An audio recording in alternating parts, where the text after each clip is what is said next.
My name is Fanikumar Reddy. Basically, we are organizing a food festival event, and on the company name of Season 5 Events. It's a 3 days food festival event at People's Plaza Necklace Road, which I'm organizing on 29th, 30th, and 31st of December, followed by the New Year celebrations. Basically, we have got all the kinds of food varieties here, complete Indian and international food varieties. I mean, starting with Indian, Chinese, Mexican, Italian, continental, Oriental, and many more things. And followed by, we also have got many cultural activities like the Ghazal programs, traditional music, classical music, instrumental music, and light music, and many more. And we're also organizing the health awareness programs. People can come and Positive Homeopathy is sponsoring us. People can come here and they can have the health checkup, as well as we are also promoting the Ayurvedic products.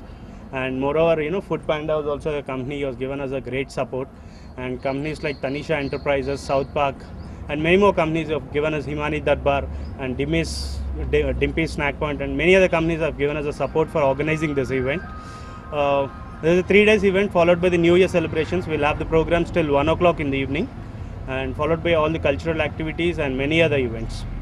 So this is my major intention, to make a good food, to prepare a good food. So I thought that this is a place where we can have a food festival where people can come and have a good food, tasting different kinds of food, as well as having an entertainment as well. So that is the basic intention of arranging this food festival.